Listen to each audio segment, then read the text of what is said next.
closer link between science and farmers. But without further ado, I will now give the floor to Alison Thompson, the Program Director of FFAR, the Foundation for Food and Agricultural Research, and she will tell you more about the program. Thank you. Alison, please. Great, thank you so much, and thank you to everyone who's here today. I really appreciate the opportunity to be here and all your participation in this consultation. Do we have slides or no slides? Okay. I just wanted to take a few minutes at the beginning to tell you why we're here, who we are, and what this program is about. It's a little bit different from the consultation from this morning. So I'm with the Foundation for Food and Agriculture Research, which is a US-based organization supported by the US government and developing public-private partnerships to fund research into key food and agriculture challenges. So what we do is we work to identify partners in the private sector. We work with farmer groups and companies and so on, and identify what are some really critical research needs that can help our farmers, that can help our agricultural communities to advance. So we really are looking to unlock those research opportunities and support research that advances climate-smart agriculture. So AgMission is our program with WFO in collaboration, and I think of it as a scientist, I think of it as a hypothesis or an experiment. We think that by collaborating more closely between scientists and farmers, we can develop and identify climate-smart solutions that will be more rapidly and readily adopted. By fostering that connection and collaboration, we'll really be able to drive change faster. So that's the hypothesis, and part of the reason you all are here, and we're doing the Global Producer Consultation, is to begin to see, as we talk more directly with farmers and hear what you think about research opportunities and needs, how can that shape our research agenda? How can that shape the research that's happening in the field and ultimately lead to solutions that address your questions? So I've already spent some time going through scientific literature and identifying research questions that the scientists think are really critically important about climate-smart agriculture and the future of agriculture and our changing climate. And we want to ask you all now to think about what you see as critical research needs. What are the questions you have about your farms, about your operations, that you think scientists should be addressing, that you think the scientists should be focusing in on as really important to address what farmers are concerned about. So that is one of the key elements for today, and really grateful to you all for being here, for sticking around for the afternoon. I know it's going to be hard with jet lag and just after lunch, but we really are appreciative of the time you're taking and really looking forward to hearing the discussions and being with you all throughout the week. So thank you very much. I'll hand it back to Lorenzo.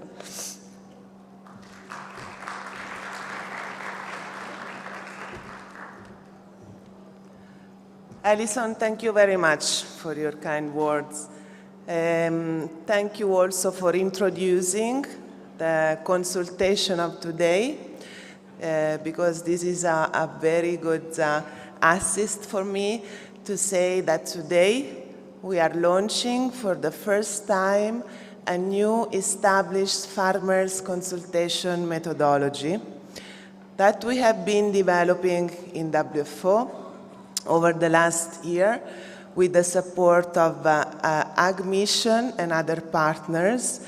And I want to comment Lorenzo's work. He's going to have a presentation soon after, because we have built a research method to gather information, practices, and experience from the farmers that are replicable and comparable, so that we know that what we have learned today can be also compared to the situation of the near future, to see what we have to improve, what has worked, what has not worked.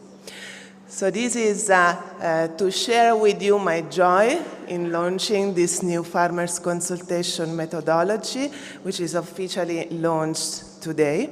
And I now give the floor to Lorenzo, who will tell us a little bit more on this, the research methods that we have established. Thank you. Please, Lorenzo.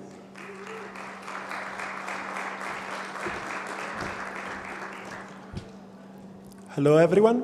I'm Lorenzo.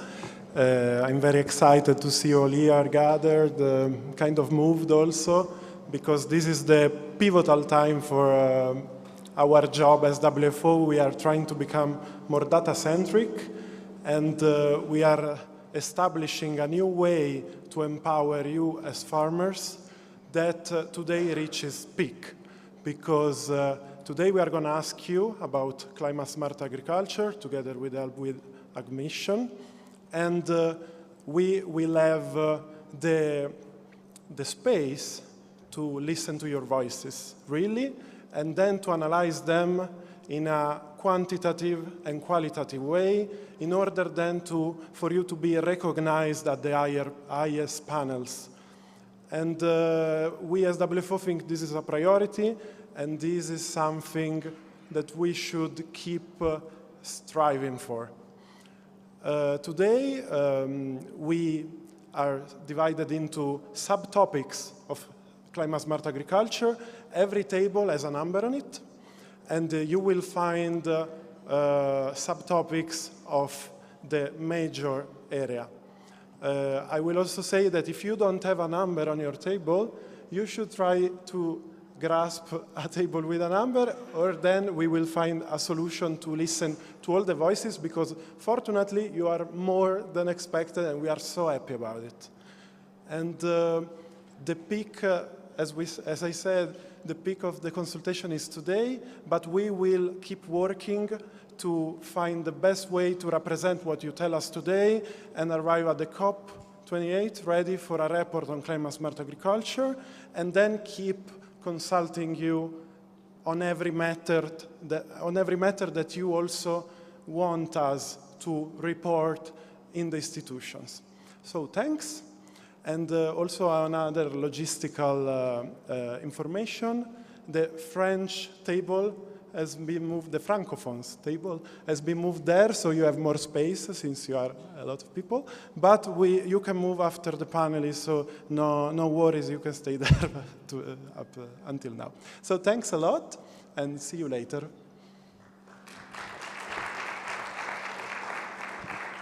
Thank you very much, Lorenzo, for this comprehensive information.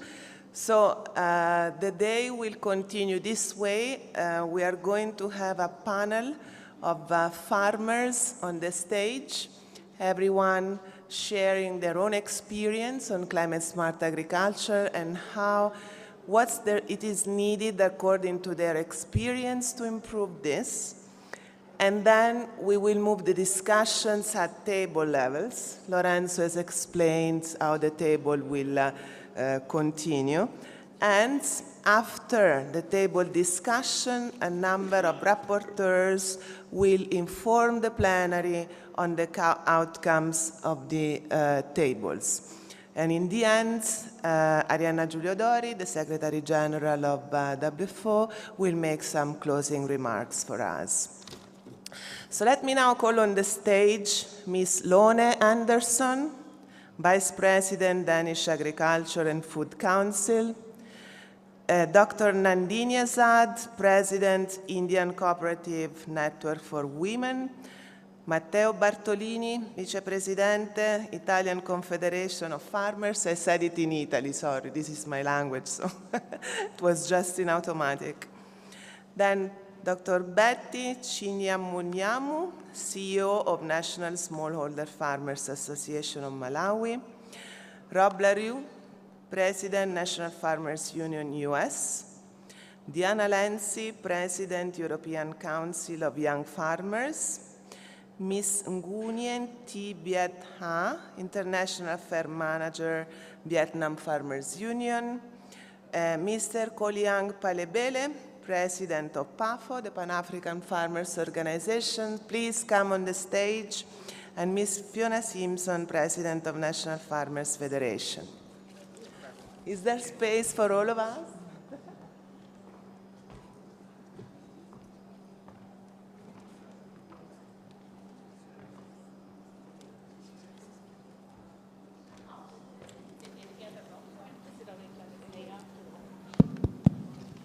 Thank you very much.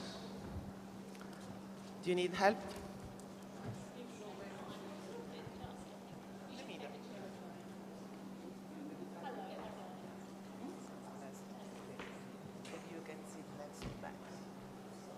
They can't see us clearly. Wow, I'm so happy to have a very crowded panel. And so we have more or less 45 minutes. And I really appreciate your presence here. So thank you very much. And I would like to start by asking Diana. Diana, you represent the young farmers here today. So please, I would like to start with you. Tell us, what is the experience of the young farmers on climate-smart agriculture? What do you think young farmers have inherited from the predecessors, and what do they need to align to the requirements of the future? Is it working? I'll try. I guess so. So good afternoon, everyone. Thank you, Luisa, very much for this question, for allowing me to bring a little bit of my perspective. I am, or was, up until February, actually a young farmer, and I represent the young farmers of Europe, of CIJA. In my own experience, embracing climate-smart agriculture was something that was part of my path of taking over my family farm. I'm a viticulturist from Tuscany. We've always had vineyards, but the approach I brought to the farm management was much more direct. My parents had different jobs and just kind of transformed the family property into the winery. When I moved there and I started working in sync with the vineyards and started understanding their hunger, their need of actually a different approach when it came to soil management, when it came to plant protection management, when it came to recognizing the different signals that we were getting from climate, how climate patterns were changing, and how I needed to adapt the way I worked and how I protected my plants and how I embraced the agronomy of the fields was fundamental in my transition to becoming, I think, a better farm manager in general. It was challenging because, for example, many of the efforts I did, part of them, of course, were supported by the European Union. We have a lot of funds when it comes to, for example, transitioning to organic farming, which was what I did. But all of the extra steps I did, using cover crops, using pollinator flowers, for example, also creating fences to protect the fields from the biodiversity that was there, but that you need to actually allow to live also in the surrounding areas, were all efforts that I actually had to do on my own as an entrepreneur and had to make fit in the business plan. This also helped me a lot bring this perspective. So how do I make the challenge, the ambition, and turn it into an opportunity? And this is what we've been trying to do actually in CIJA. We've worked for over 2 years on the concept of sustainability in agriculture, but from a pragmatical point of view, through something that could be feasible, through something that could actually be, create a different business model in which to create generational renewal, also by embracing climate action. So understanding that we are living in a world where we need to be capable of analyzing in a different way the conditions in which we are farming, adapt them, and use that adaptation process also as a leverage to create more profitable, more economically resilient, resistant farms, because often all of this takes a lot of investment. And that investment capacity is something that young farmers are fighting for, are hungry for, and often have a lot of challenges when it comes to getting the credit from a bank. Thank you very much, Diana. So from Europe to India.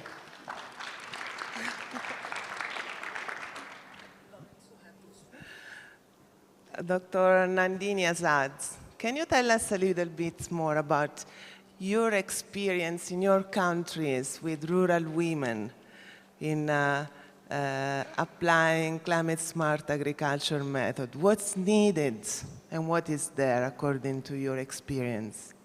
Thank you very much, WFO, Louisa, and all of you.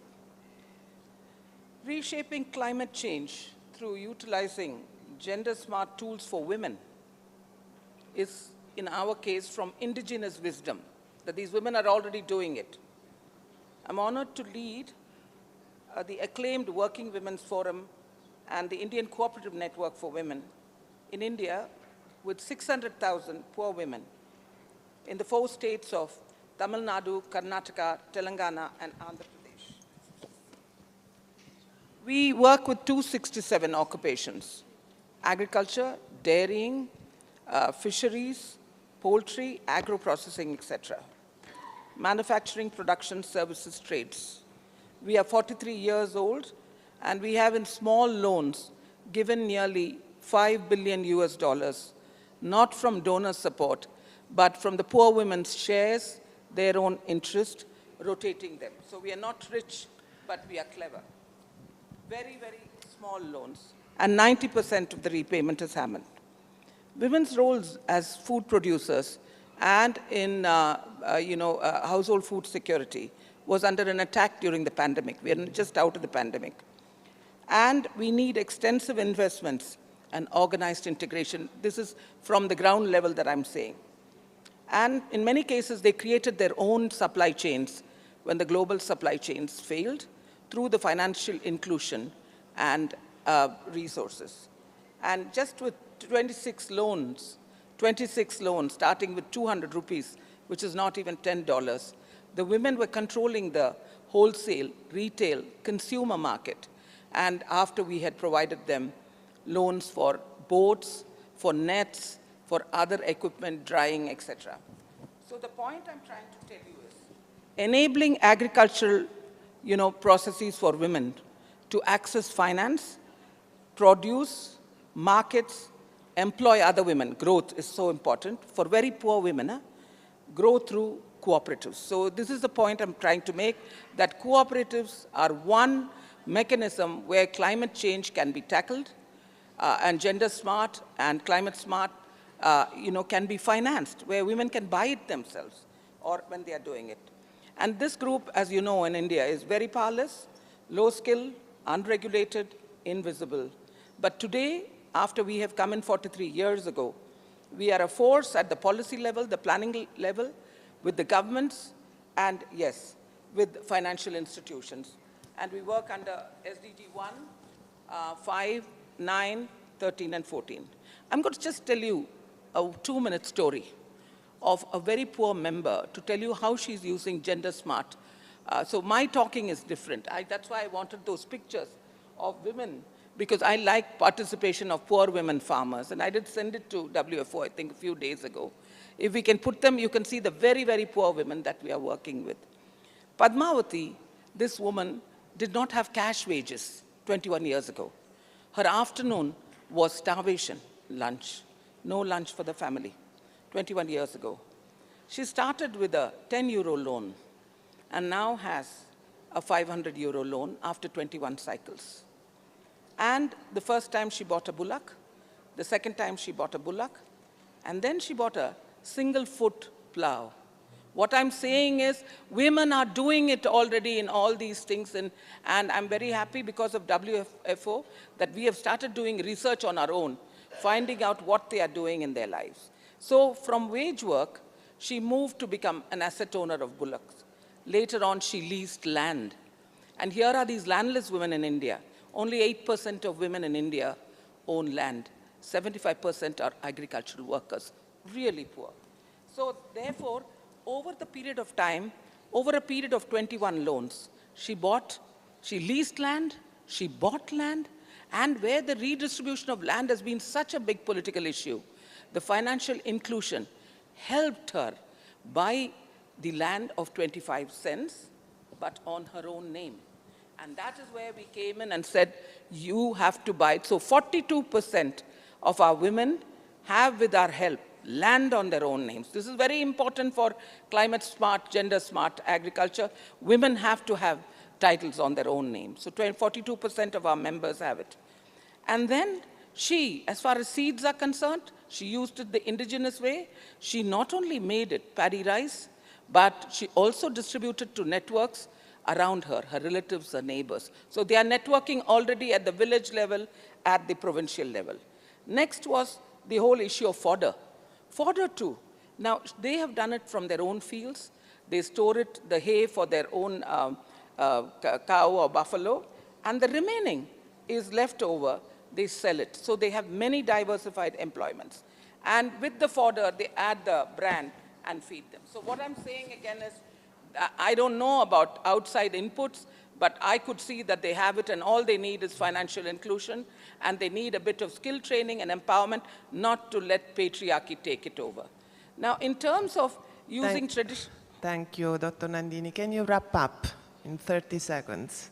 What my last words?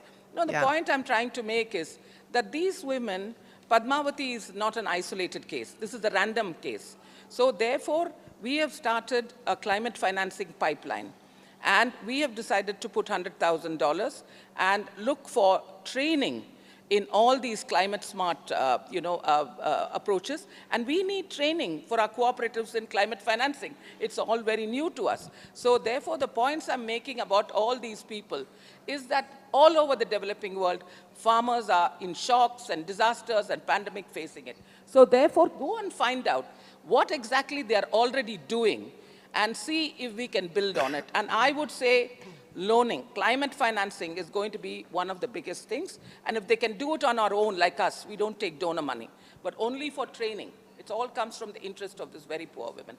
Thank you, Louisa. Thank you. Thank you very much, Dr. Nandini. So building on what you said, in all the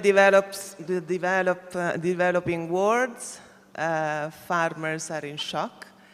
But let's start from the solutions they have to see what we can build. Mr. Palebele, do you agree on this? Do you have the same experience in Africa? You represent a very large number of farmers. So can you share with us your vision and your experience? Merci beaucoup, madame, de m'avoir donné cette opportunité. Je m'appelle Kolian Palebele. Je suis le président de la PAFO. La PAFO est une plateforme, une organisation paysanne panafricaine qui regroupe tous les petits producteurs et même les grands producteurs. Elle a 5 réseaux membres. Il y a EAF qui est basé au Kenya. Il y a la PROPAC au Cameroun, il y a l'Europa qui est basé au Burkina. Vous avez aussi le SACRO qui est basé en Afrique du Sud. Ça, ce sont ces grandes organisations qui forment aujourd'hui ce qu'on appelle la PAFO. Et donc, la PAFO regroupe toutes ces organisations qui font des activités énormes et qui pratiquent donc ce qu'on appelle l'agriculture intelligente face au climat. Parce que récemment, il y a de cela 3 jours ou 4 jours, nous étions en atelier, disons, on était en réunion à Kigali pour un peu partager nos connaissances en la matière. Et donc, il y a eu de très bonnes pratiques faites par nos réseaux qui ont été présentées. Et c'est avec l'appui du FIDA, et avec le financement de l'Union européenne, que nous avons pu organiser cet atelier à Kigali, qui a réuni environ 100 personnes pour partager les réussites des projets, des réussites de nos projets, et les cas les plus importants ont été présentés.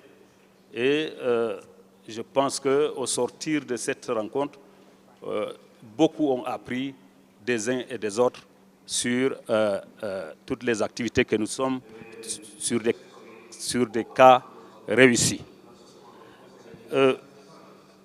Et donc, ça marche pas là? Allô?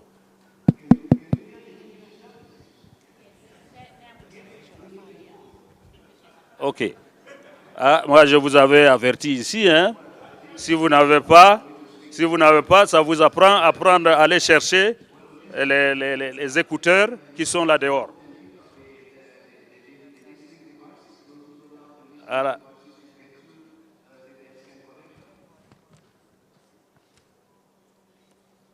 C'est bon? C'est bon. Sorry, there is a problem with the Voilà. interpretation. Donc, So I was saying je continue. that I'm going to Can continue some my interpretation. technical staff help with this? Oui, mais je pense aussi. Try to speak, Mr. Palebele. Oui, c'est bon? Apparently, Oui, yes. j'attends. Okay. Please go ahead. Mais en français, j'écoute bien ici. Well, English speakers, could you Il faut demander confirm aux if you are anglophones listening? s'ils écoutent ce que je parle, ce que je Are you dis. getting the English interpretation? Thank you. OK. Right. C'est bon? Très bien.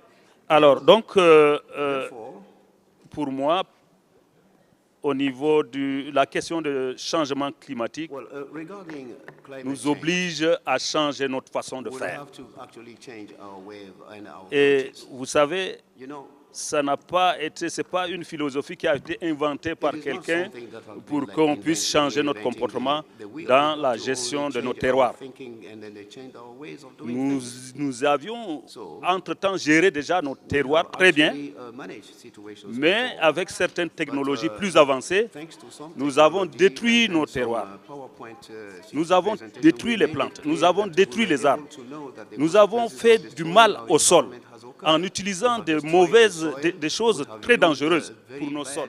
practices. Et aujourd'hui,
Agricultural production. So that is what you call here today smart agriculture, because simply we have forgotten that we were practicing it before. Today, you could see that people begin to realize in signing some kind of deals, some kind of sharing some of the opportunities and some MOUs between the different producers so as to actually do some organic fertilization. So this is the link that is between agriculturers and the different stock livestock rearers so that it could increase the productivity of their lands. So I think it is a very simple mode that will have to come back so as to rethink our behavior. So also I must mention the fact that some practices before were still very good in terms of fighting soil erosion, because we did destroy some of the vegetation, some of the forest, and then that created more soil erosion. So we have to reverse that situation and make sure that we don't have mudslides and a lot of erosion of the land. So that will allow us to have more productivity in those areas. So in some villages, production has increased due to the efforts of reversing the and then even we cultivated the bean. And for instance, at surface of 1 hectare, it was about 600 kilos. And then in some villages, without any entrant, any fertilizer, simply because they just changed their way of doing things, they were able to change from 600 to 1,000 kilos of production. So this is to tell you that actually this is something which is quite important. Even that, we were able to actually increase the production volume from our soils, and then to manage better the kind of soil erosion and to retain for a certain time water retention in our areas. This is then to say, from my point of view, that agricultural in a sustainable way, in a smart way, must be a kind of approach that we all have to get into. Because I think it has been a success story and will be, and then we have to put it from village level to city level to regional level and global level. So in Kigali, for instance, there were some success stories in Kenya, success stories in Burkina Faso, success stories in Chad and Cameroon, and then we put them together to have a holistic approach, and we believe that we can get from that point to capitalize on those success stories to be able to change our way of doing things. So briefly, that's the message I had for you, and then I will have to come back to you, but I thank you for giving me the floor. Mr. Palebele, for your witness on what's going on in Africa. This is very interesting insight. Thank you very much. I will now completely change continent and ask Fiona from Australia. Fiona, you have the microphone there. In your country, farmers and science is already acceptably close. Can we say this? Would you agree with this affirmation? And what do you think is missing? And what do you think it has been successful in your experience as a farmer, but also as the president of the Australian Farmers Organization? Thank you. Thanks very much, Louisa, and thanks for having me here to join this very esteemed panel with wide experience. In Australia, Australia is one of the driest continents, if not the driest inhabited continent in the world. And so our farmers have, for many years, had to be really innovative in how we farm and the agility in what we do. We are lucky in Australia that we have a very close relationship with our research and development organisations through a farmer levy that we pay, and the research portion of that is actually matched by the government. So we do already have a closeness between the researcher and the research organisations and the farmers that is not always easy to achieve in many other countries when the standalone scientific organisations are completely unconnected with the farmers. What we see farmers doing, even though I think perhaps they haven't always called it climate smart agriculture, is changing the way they do things to make sure that they can adapt to a rapidly changing climate and an erratic climate. And they include some of the things that have already been mentioned. For example, like no-till and minimal-till cropping to try and keep the moisture in the soils as much as we possibly can. Things like cover cropping now, increasingly that we are using to try and put natural fertilisers back into the soil to use less inputs and to increase the fertility and the stability of our soils. We're also asking our researchers to look at the varieties of crops and wheat and seeds that we can grow in Australia so that we can be agile if we have shorter seasons, hotter seasons, drier seasons. And in our own region in Australia, we've been looking increasingly at the frost tolerance and the incidence of frost in areas of our landscape. We're also measuring the movement of weather systems across our landscape with technology. And so it's really by, I think, the innovations and the practices, whether it's cover cropping, whether it's water use efficiency. We've seen crops like cotton, for example, improve their water use efficiency by 48% over the last few years. Rice uses less than 50% of the world average. We've seen targeted research with farmers on their farms with data as an output of it to help keep driving their innovation. Farmers in Australia are not subsidised. We need to make sure that we can keep improving and innovative and being competitive. And if we don't do what we do well, then we just fail as farmers. So I think by keeping the farmers absolutely connected with the researchers, making sure that the researchers are doing research that actually is meaningful for farmers on their farms, then that creates a huge opportunity for us. Just briefly, as an organisation, NFF has had to really make sure that we can place agriculture right in the centre of the climate change discussion. It was an incredibly political discussion, an awful discussion in Australia for many years.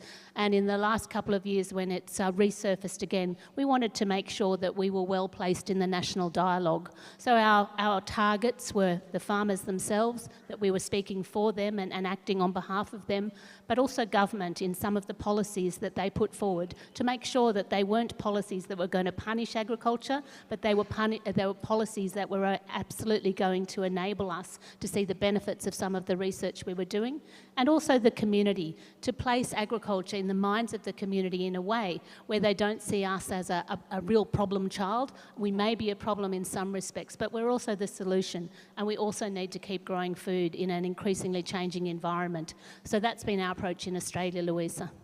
Thank you very much, Fiona, also for bringing the positive message that farmers don't feel like a problem, but also a solution, which is something actually that is kind of challenging also the feelings of the farmers, no? To feel always guilty of something. What do you think, Rob? How is the situation in the US? How are farmers dealing with this complexity, with the request to produce climate smarts, but also the pressure of feeling guilty and the problem of the climate? Yeah, well, first of all, I would start to appreciate this conversation and really the diversity of views throughout the entire room and around the globe, because that's what we need to be sharing as much as possible. That diversity, of course, is also localized in each of our home areas, and no different in the US, where many different farm organizations have very different views on the approaches to take. But one of the promising changes that occurred just a couple of years ago was that a group of farm organizations, co-led by National Farmers Union in the US, gathered together to create a new paradigm or a new way of thinking about addressing these challenges, and that was to build consensus. Where's the common ground among, even in the agriculture community? And so working together with a relatively small group, and then ultimately now encompassing 80 different groups of not just agriculture, but also food representatives, representing forestry, representing the environmental community. Again, each individual organization, we're all independent. We want to make sure that we can achieve our own goals, but we look for that common ground, and where is that consensus?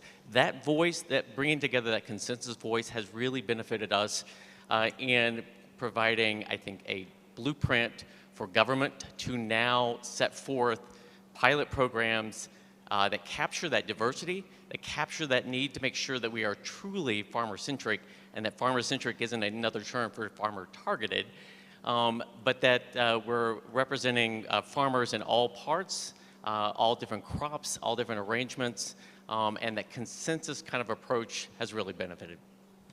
Thank you, Rob. Thank you for also bringing this positive message of consensus. I'm glad to hear all these positive messages from our farmers today. Matteo, do you also have another positive message that you want to share? Please. Okay, thank you. First of all, let me say thank you for giving me the opportunity to be part of this international panel. I do believe that only together, when we talk each other and we listen each other, we can understand better, we can share some information and maybe achieve also the challenges that we have in front of us. I'm here representing the Italian Confederation of Farmers, but also I'm a farmer myself. So let me say that my organization one of the mandate is to share the opportunities, to talk and create like a bridge between research and the farmers. And we do this creating partnership with other organization or association, but we also work on that. So for example, I'll give you just a couple of examples, and then I want to give you back concerning the question that you raised. We create like a collaboration with the aim for climate change, and we do believe that this is important to understand what in other continents they do for to be more resilient and to help farmers to achieve their own objective, that is not only produce but also to be sustainable from the economic point of view. And with the climate change, we have a lot of work to do.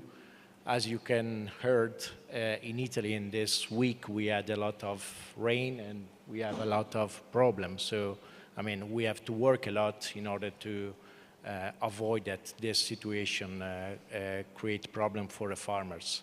But in the meantime, we also do projects. So, for example, we create like a partnership with another with a firm for biocontrol in order to reduce pesticides, in order to give the opportunity to shift from conventional to organic farming, in order to achieve also the Green Deal agenda that EU put in place, so 25% of organic field cultivated. And so we have our technician that help farmers to understand what the research put in place.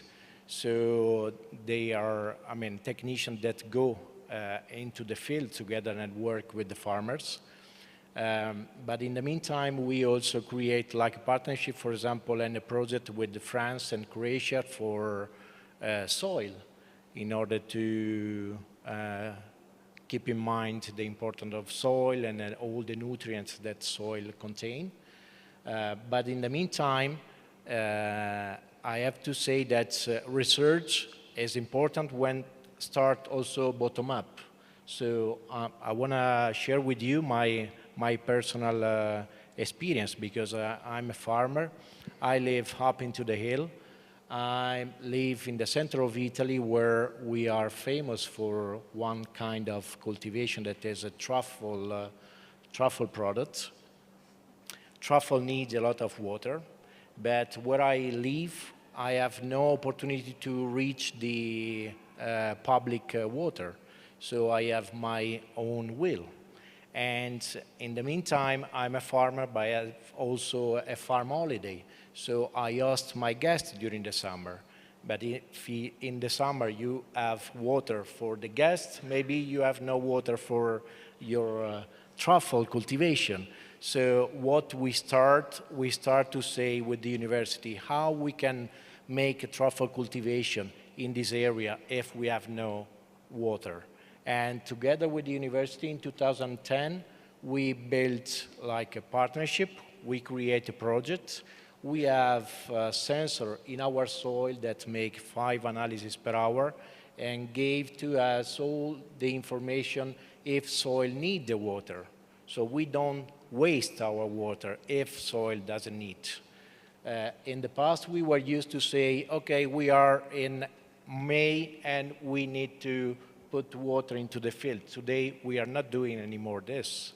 So now, doing the research with the university, I'm able to save my water. I'm able to stay a bit more talking with the guests in my farm holiday and a bit less into the field, even because if there is less spores that produce a truffle, I have to make inoculation. But if we make the analysis, and the analysis says that the soil is rich, we don't need to do anything. So, I mean, this is one of the opportunity that we need to raise today. That's is important research, but it's important to start from the needs of the farmers. And we have to create the condition starting from the needs of the farmers. Matteo, thank you very much. I'm very happy about all these positive messages of today and actually being farmer-driven and starting from the farmer's needs, I think is one of the key elements if you want to improve our approach to climate-smart agriculture. I will ask now Betty. Betty, you come from a country where you represent quite a high number of rural people and farmers. What is your experience in adapting to climate-smart agriculture, and what would you improve according to what you have learned? Thank you. Thank you very much for inviting us to be part of this panel. Malawi's experiences with climate-smart agriculture are quite interesting because there's been a lot of transformation that has taken place over the years. So when we started talking about climate change, government, NGOs, and other stakeholders were really promoting climate-smart agriculture. But we found that adoption was quite low. So many of the farmers were either not adopting or they were only adopting part of the practices of climate-smart agriculture. So together with the farmers, we sat down looking at what are the things that are preventing them from really adopting climate-smart agriculture in its entirety. So we came up with a concept which is called Climate-Smart Agriculture Model Village. And this concept of the Climate-Smart Agriculture Model Village is a concept where all the practices of climate-smart agriculture are practiced within one village. So whether it's organic farming, or whether it's diversification, minimum tillage, whatever it is within one village, so that a farmer in that village is exposed to all the technologies. And we found that that has significantly increased adoption because the practices, actually, there are linkages and synergies between the practices. So somebody, because they're doing livestock, they have the manure that they need to go into their organic farming.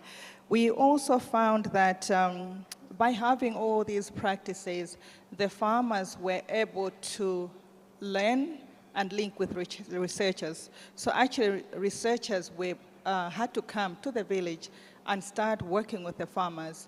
And in many ways, the research was demand-driven because there were questions that the farmers already had, and they just wanted the researchers to work with them to find answers and solutions to those questions.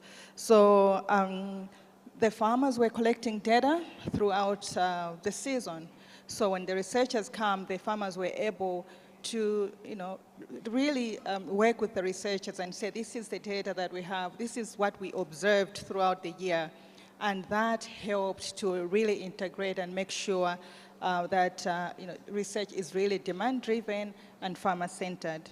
But what was also interesting was the inclusion of women and youth and everybody in the community, because it's happening in the village. Nobody has to travel maybe to a demonstration plot that is outside the village.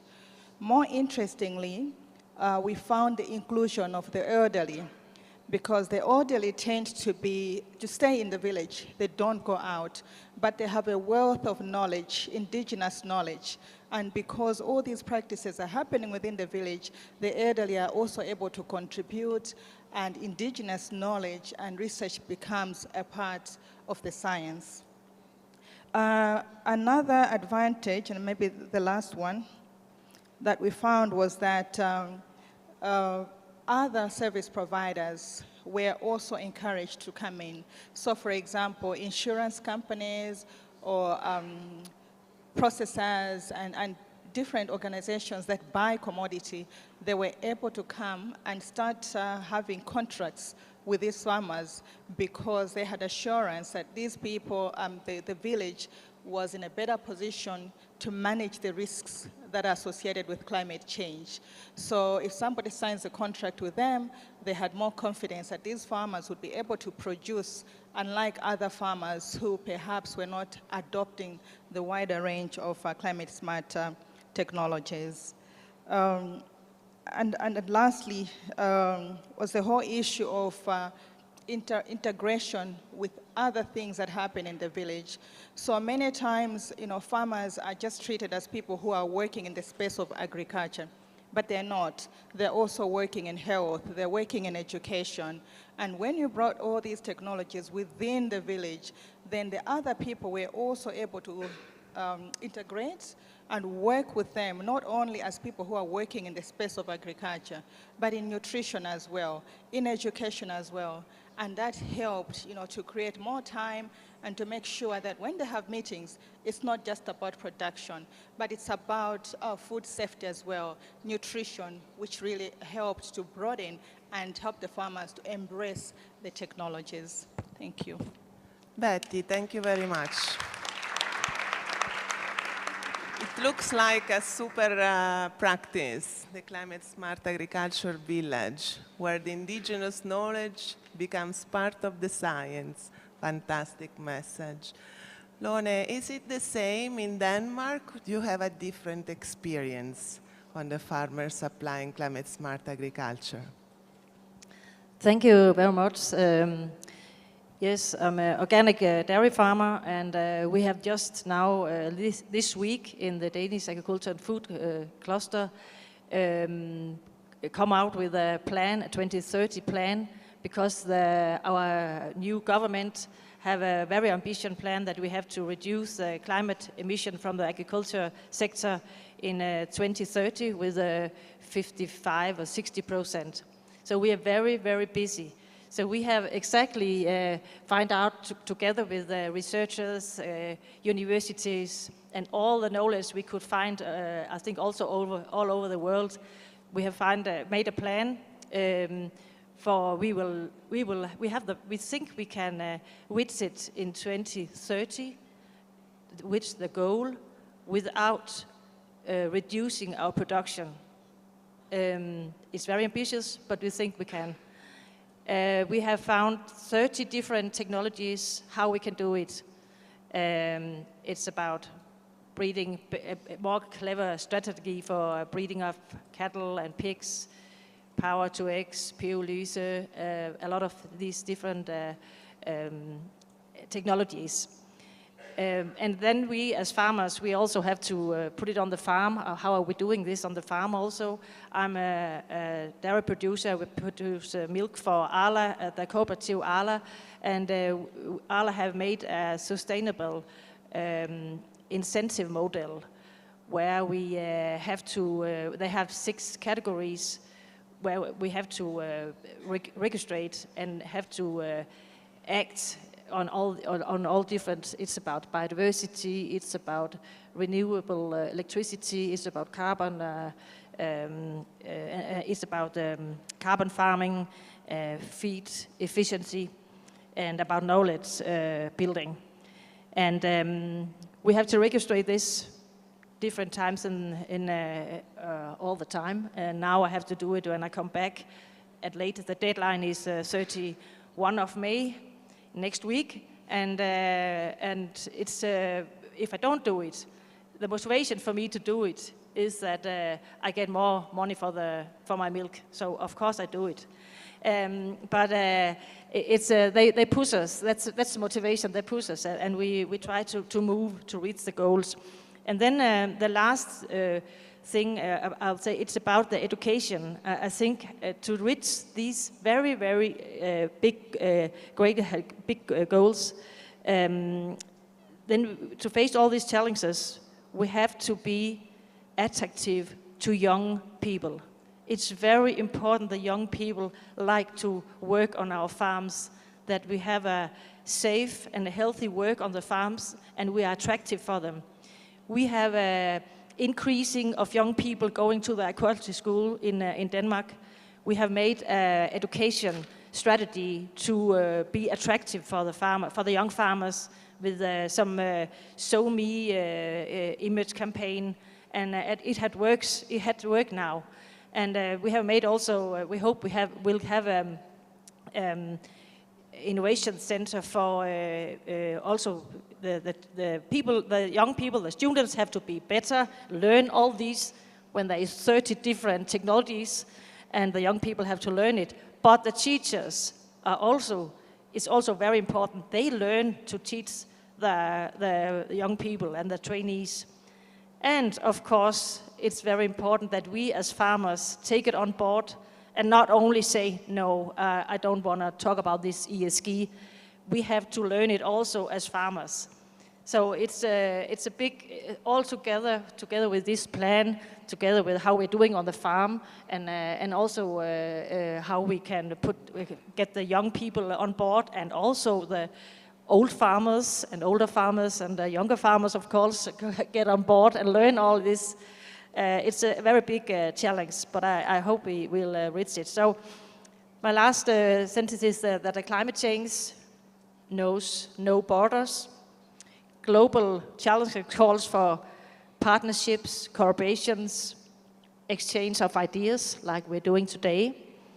And if our ambitions have to be real solutions, they must be shared globally, like here today, because we farmers do not just cultivate land, we cultivate solutions for the future and for tomorrow.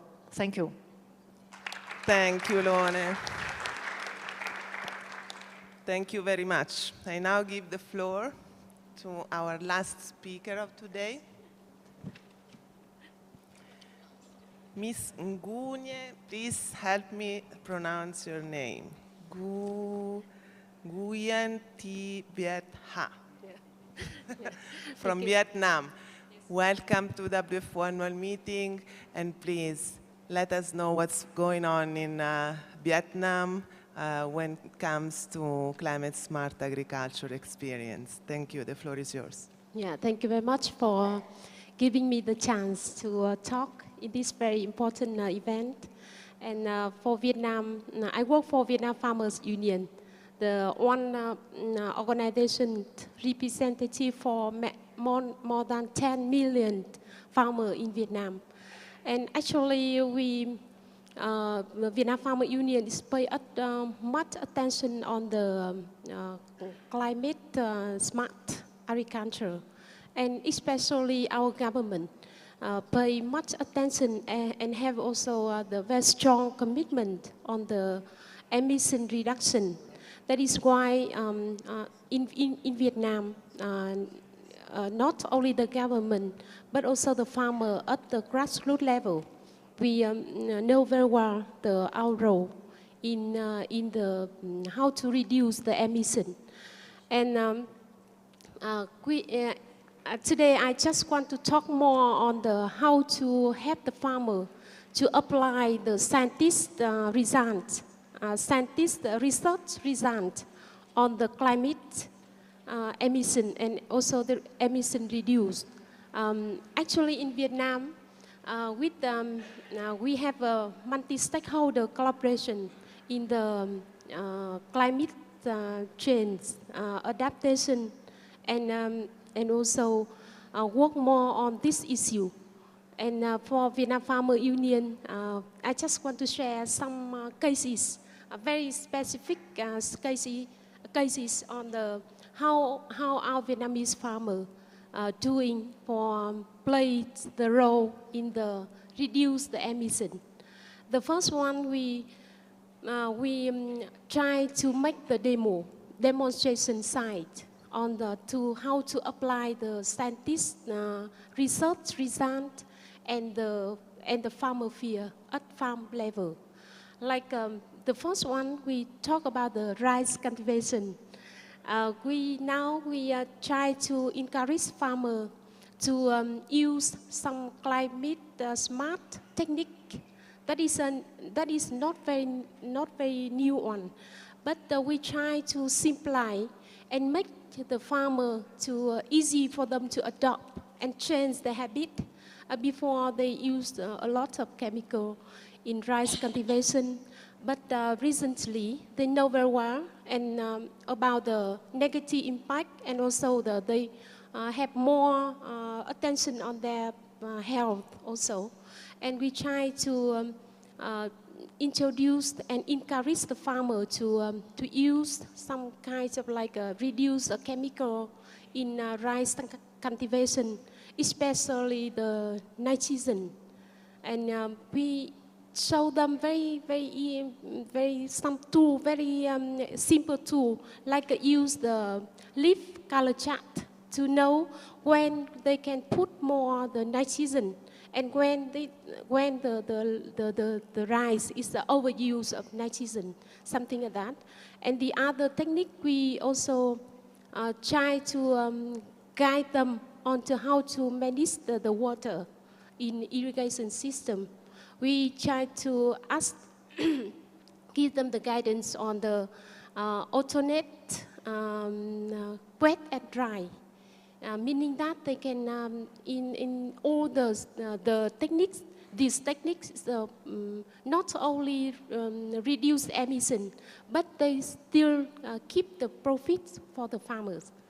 And also the burning straw is also very terrible condition last a period.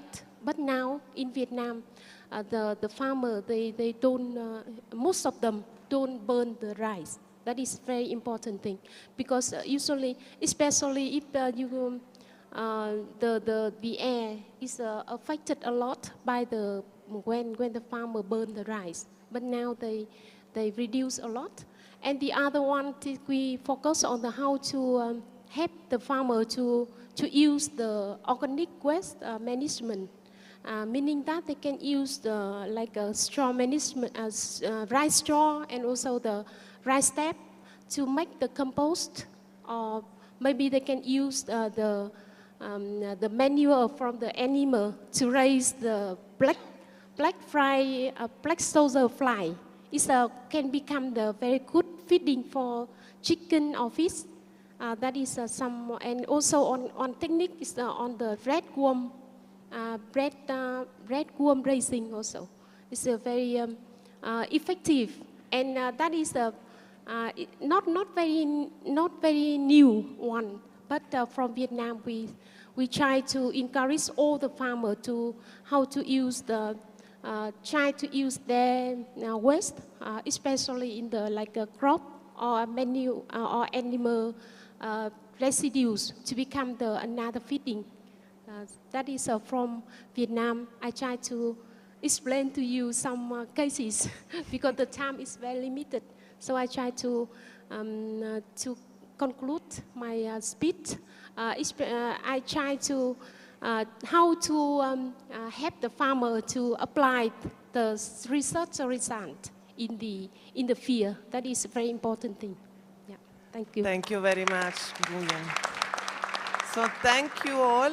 But first of all, a big round of applause to these speakers who have been just excellent.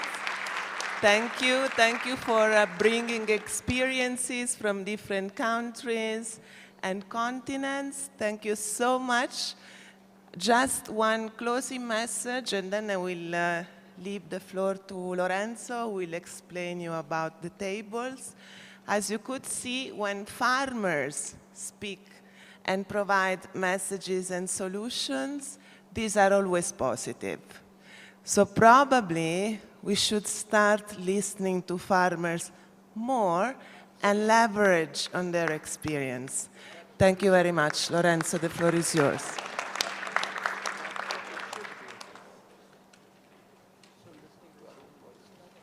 Hello again. So now the consultation will start with all of you involved. Alejo, if I can ask you to raise your hand. That is the French-speaking native speaker table. We made it larger since you are a lot, fortunately. If you could move there, it would be amazing, please. We are going to have 9 tables. We have numbers on those tables, and you will move every 25 minutes and discuss different topics related to CSA agriculture. Okay, so could the other facilitators raise their hand, please? Okay, those are the tables where we want you to sit.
We have, I don't know how many post-its that we will have to process.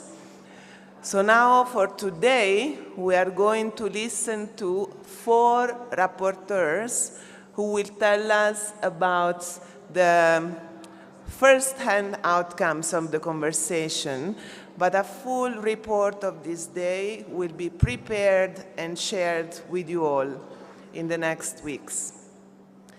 I would like to call on the stage Giovanna Amelio, Policy Officer of Coldiretti, Prince Kuipa, Chief Economist, Zimbabwean Farmers Union, Sakina Mukavele, Secretary General Mujede, Mozambique, and Ghanshan Siborum, President Falcon Association.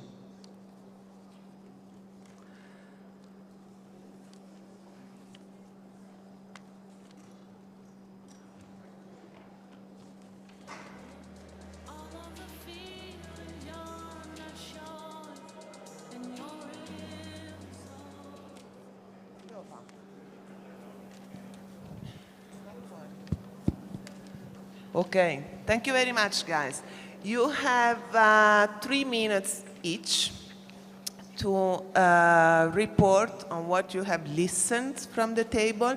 But before they start, I just would like to announce you that Ghanshan will speak in French. So if you need a headset for interpretations, please try to find someone. Giovanna, I will start with you. Thank you, Luisa. So I am the rapporteur for the table that discussed about youth and advocacy regarding climate-smart agriculture. So the first discussion I had was about youth. The question was if young farmers can adopt climate-smart practices and push the climate-smart agenda. And all participants agreed that, of course, they can. Not only they can, they must, because they are the future of agriculture. At the same time, they are facing several challenges. First and foremost, they have difficulties in having access to credit, finance, also training, education. So they deem fundamental to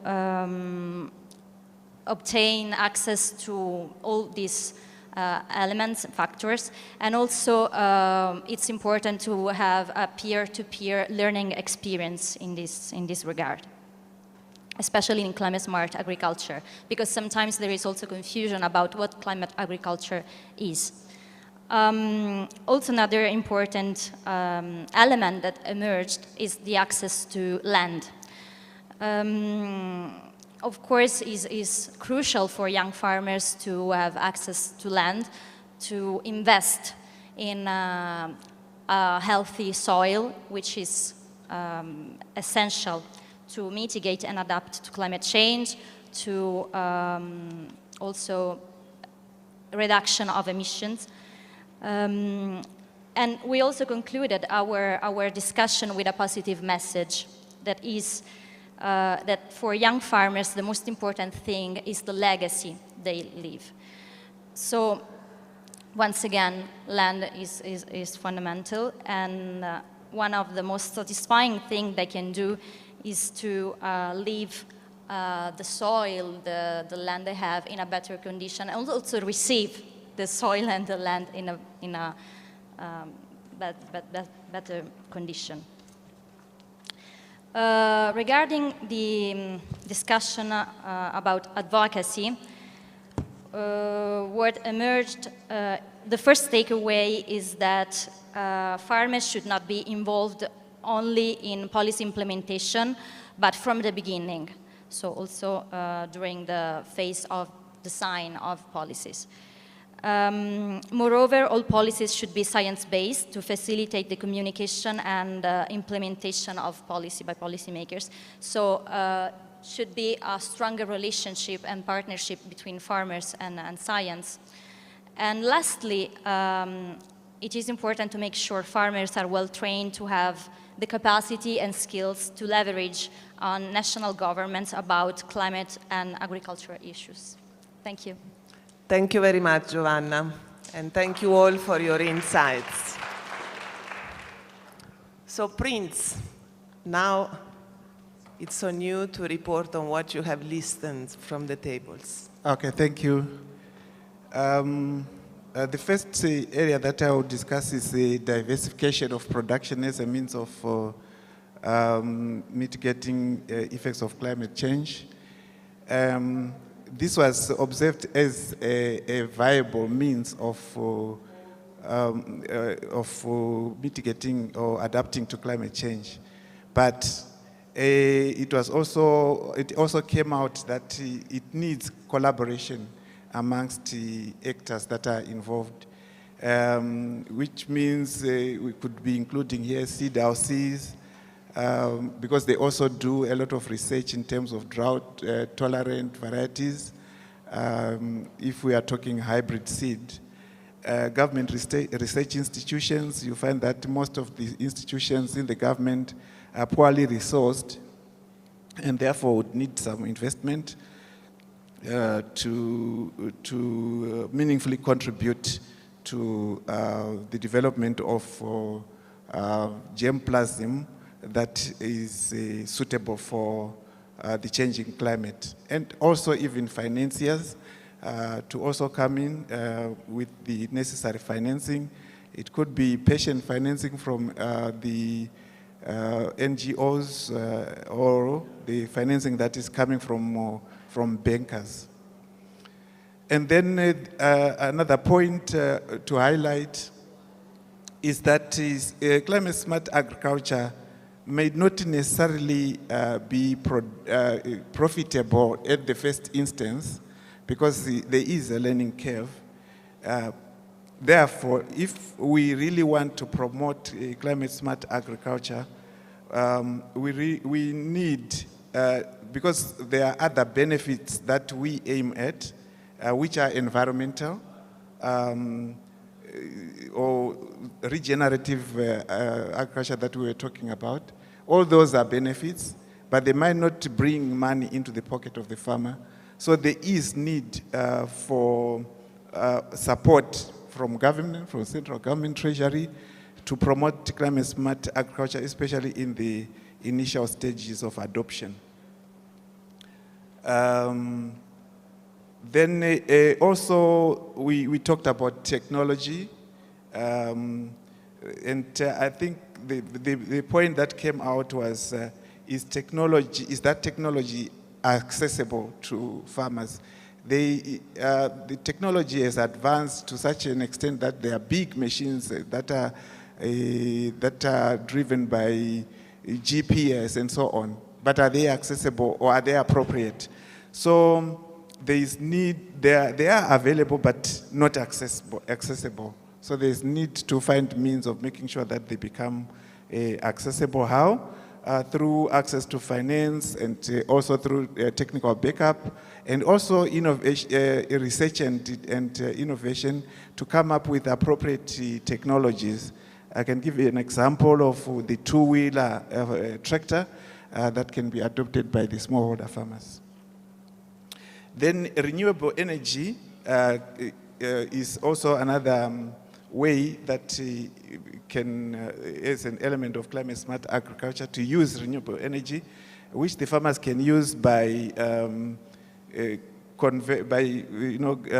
biodigesters that can also generate gas that can be used at the farm, and that is cheaper.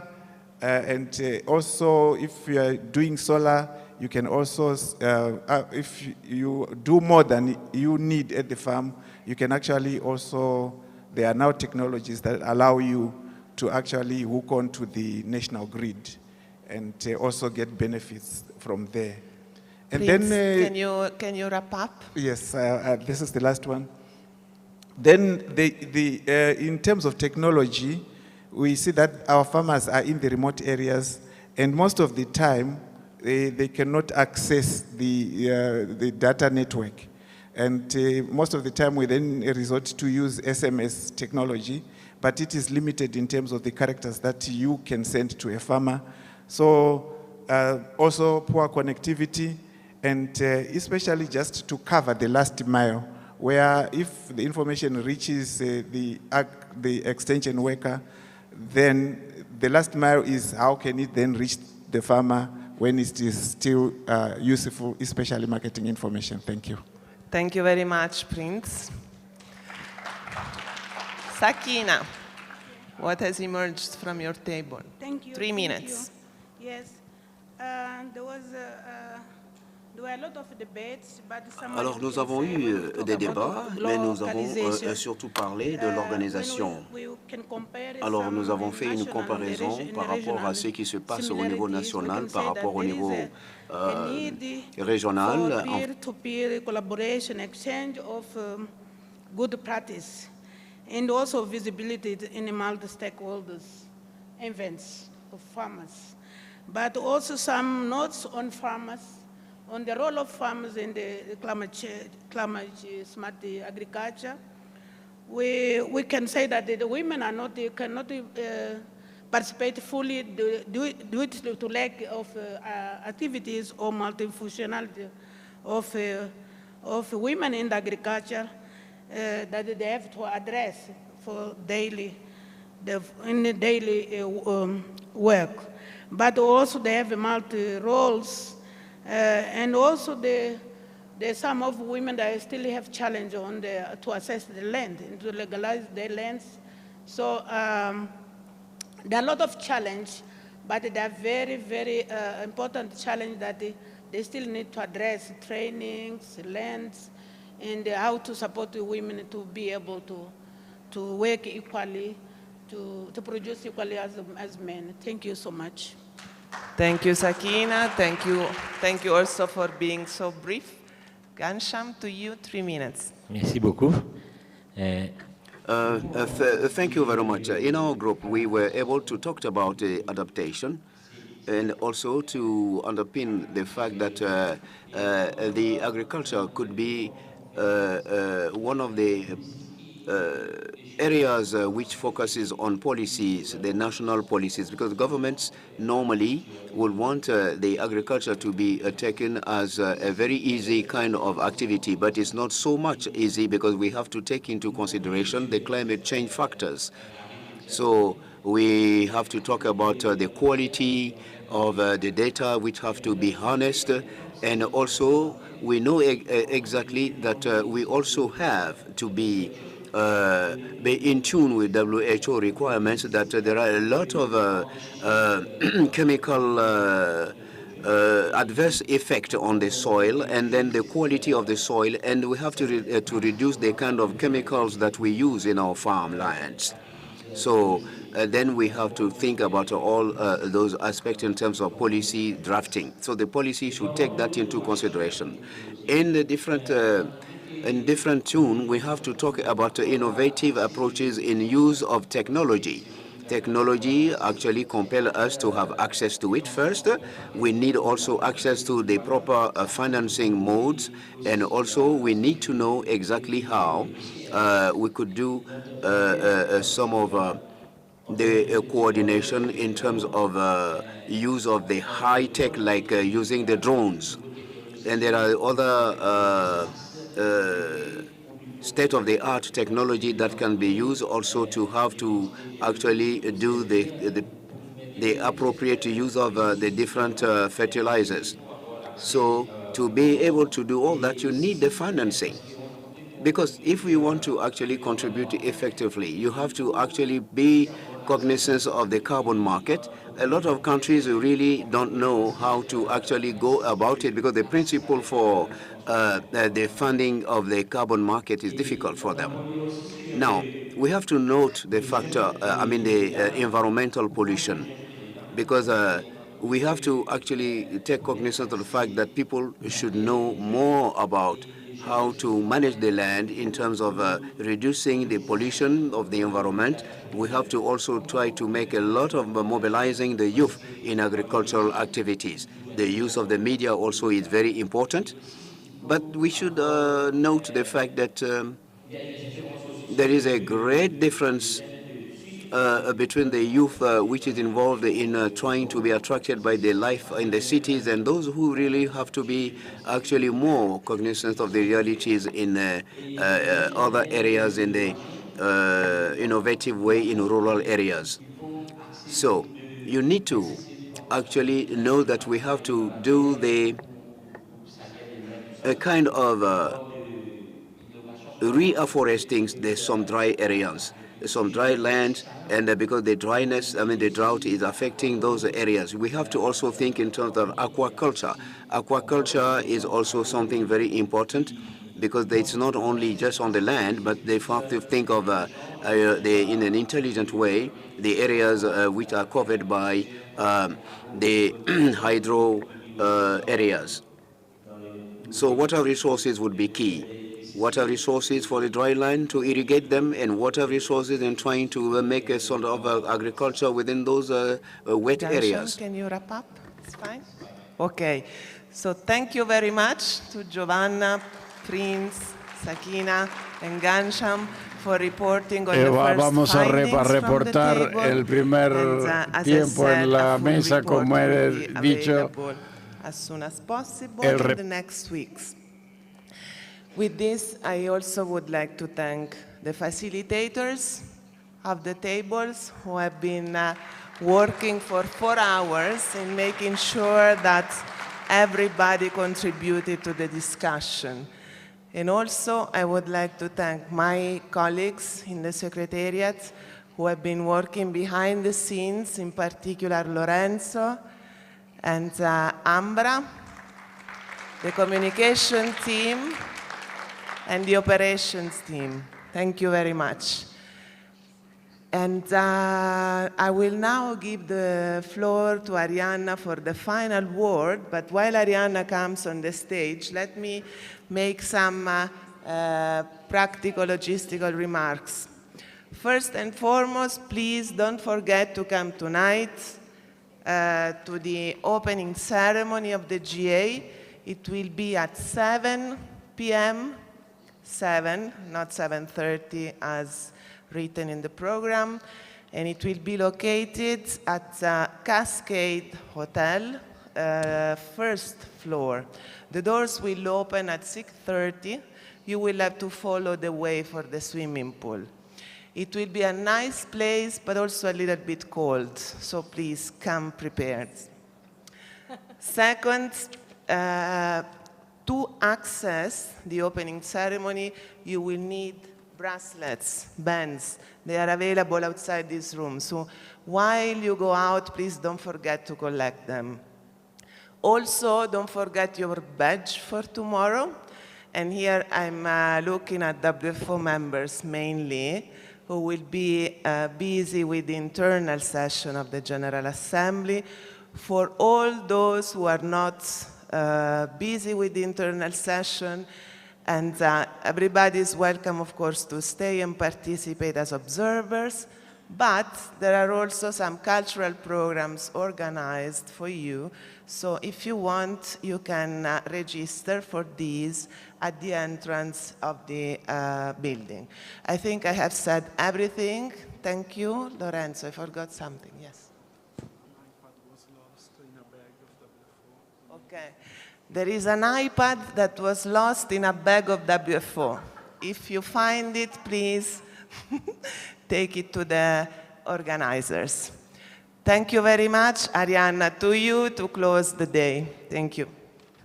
Thank you, Luisa. Thank you all. Just 1 minute, because it's already 6:02. We want to respect the time. So I just want to put things a little bit into perspective of what happened in this room this afternoon. So how often have we heard, well, you know, farmers learn more from other farmers than from anybody else? True.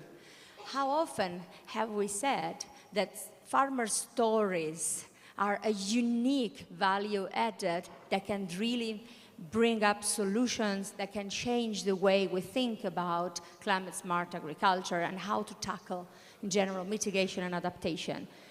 True. But how often have we heard that what we have in front of us in terms of proposals, of solutions, of what the research does not match with what we need very often. So what happened in this room is the effort that each one of you, to whom I'm really grateful, has put on the table to close this gap, to have producers and researchers get closer. And these precious materials, your experience, your stories of this afternoon, will then converge into something even bigger, this report that Luisa has also talked about, and will become a value that will be offered to AgMission and it's for the development of a research agenda that is truly and authentically farmer-centric. So congratulations to each one of you for this achievement and enjoy our night.